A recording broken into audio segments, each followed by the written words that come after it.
Good to be a guest again with you, Judge. Thank you. Since last we spoke, Victoria Nuland, who is either number 2 or 3 in the State Department, has opined that this is the first time I've heard this. Now, maybe you've heard it from other sources in the government. I don't know. That the goal of the government is to remove Russian influence from Ukraine, which includes Crimea. Now, I've been chastising the president, saying, Mr. President, what is your goal? Is it removal of Russian troops? I don't think that's militarily feasible. And you might have agreed with that. Is it removal of Vladimir Putin from office? I think only the Russian people can do that, Mr. President. You might have agreed with that. But Mrs. Nuland, arguably, this you won't agree with, the architect of the 2014 coup, nevertheless, has said, we will use force if necessary to remove the Russians from Crimea. Do you agree that that is a rational thing to say?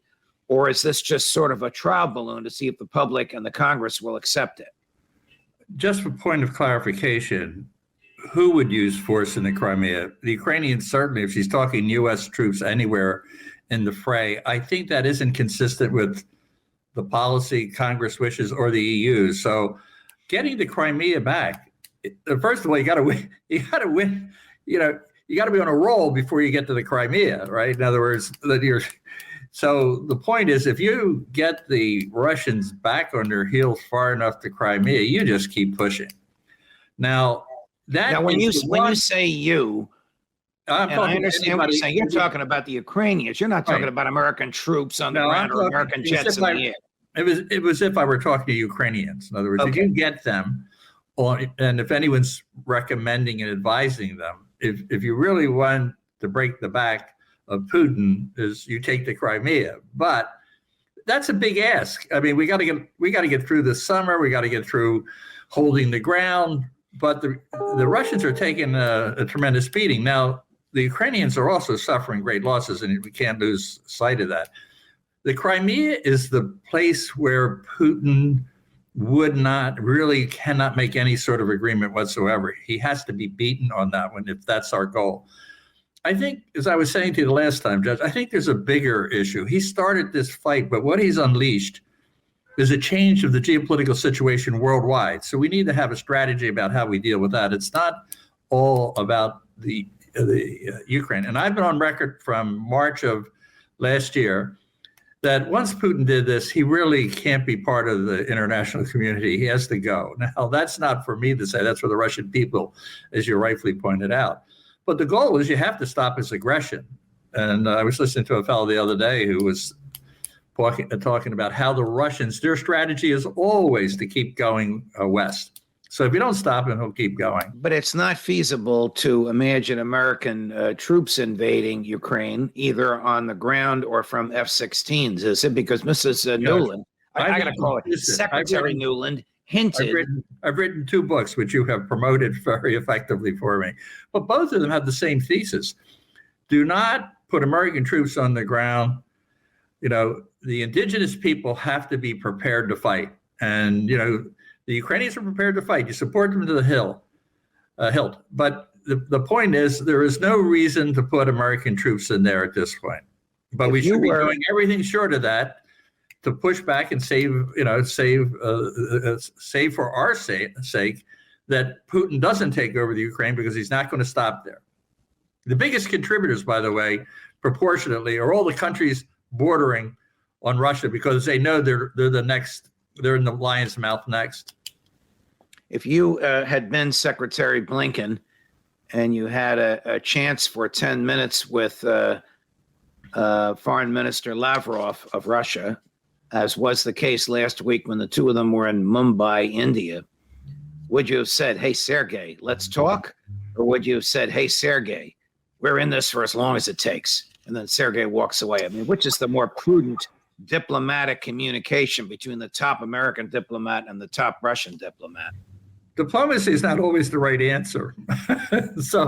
But I do believe in negotiating. I do believe in talking. I know you do. I've read your book. I mean, that's why I'm pushing you on. Right. And that's where I talked so extensively about we needed to get it straight with the Russians, for the last 5 or 6 years, and talk to them, make sure we're having private discussions. Once he crossed the border, Mox Nix. I'm not so sure. I'm almost tempted to say I would turn my back on him. Okay. But your alternative would be this, my second pick, which is, look, we're in it. You want to be in it? Okay, let's have at it, but don't make any mistake. We're all in. All right. So I actually think I would ostracize them at every occasion. I wouldn't take their calls. They're not prepared. There is no negotiation. If you believe there's a negotiation, Judge, go to the table. right. I do not believe there's obviously I don't think there's a deal that can be made now. All right. Now, maybe later, if they do as poorly, some of the indications of the big offensive are really not showing well for the Russians. I mean, we're talking about one town as if that wins a war, and even there, the Ukrainians pushed them back really hard this week. So they've got a lot of terror. If you want to talk about taking Crimea is hard, you got to go to the Kremlin and talk about, well, how hard is it to take Ukraine? Really hard. All right, so they're never going to give up. The media is reporting that this morning, and I don't know where this is happening because I don't know where this is done. 2 Ukraine jet pilots are in the U.S. beginning their training on F-16s. I guess that means the Biden administration is planning really to up the ante, because if we give them F-16s, they can attack Moscow. Sure looks like it. I would make sure that the gas didn't extend to Moscow, but yeah, I think they're doing the right thing.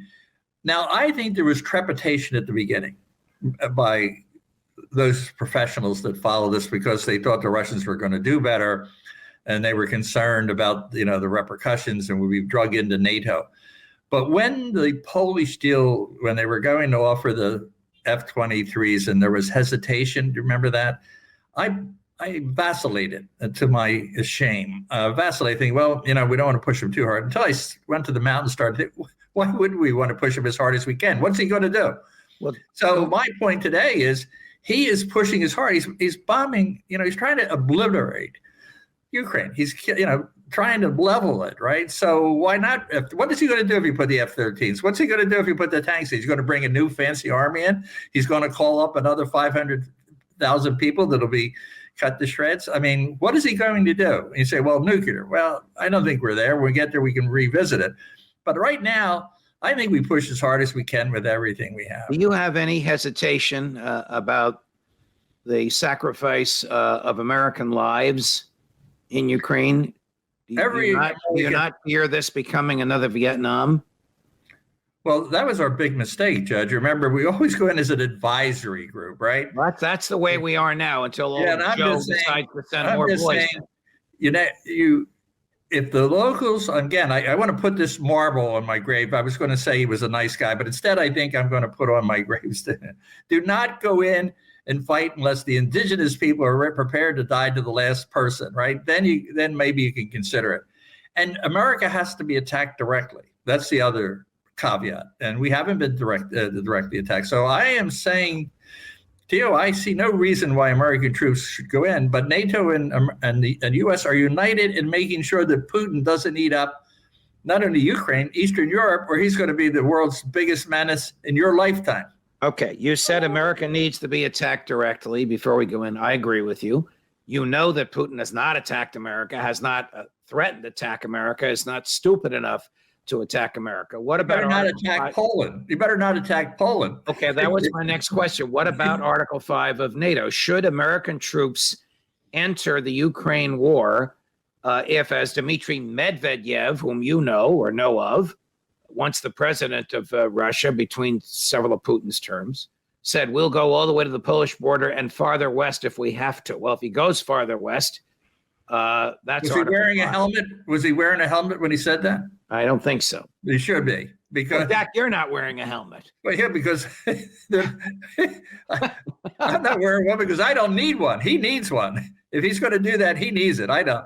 Should American troops be on the ground in Ukraine we have an agreement if Russia attacks a NATO country? Well, every administration since World War II has stood by that if a NATO country is attacked, we will respond. I think the Biden administration has very clearly supported the same thing the Trump administration did. We're going to stand behind our commitment to NATO because it's in our interest. If he goes in and goes to Poland and goes in, you remember there was a guy named Adolf that did this, you know. I know the history. And so Putin is made of the same ilk. There's many of the same similarities in his personality and vision and who he is and his role in the world. It's big. It's really big. It's bigger than, you know, it's hard to beat some of our American politicians in terms of ego and their sense of mission and destiny. But Putin will outshine any of them when it comes to his ego and how he sees himself and his role in the world. All right. And We have HIMARS, which is some sort of sophisticated missile system on the ground in Ukraine. We have American troops out of uniform operating the HIMARS. We have literally maneuvering them. We have American troops in uniform in Poland choosing the targets on computer for the HIMARS. And we have American troops in uniform in Poland pulling the trigger, so to speak. I understand it's a lot of buttons and switches, but whatever it is, we'll just call it a trigger for the sake of our conversation. Is that sort of inviting Putin I don't know that. let me finish the question, Jack. Is that inviting Putin to attack Americans? I do not know that to be accurate, that we are actually pulling the trigger in any location, okay? I don't know that to be true. Maybe it's true. I just personally do not know that's accurate, okay? And your point is, let me go back in history to when we were fighting the Russians in Afghanistan. You don't think they didn't realize where the weapons were coming from or how they were being trained? Well, nobody knows Afghanistan the way you do, Jack, but that was the death throes of the Soviet Union. That was not Putin with a modern army. Am I right?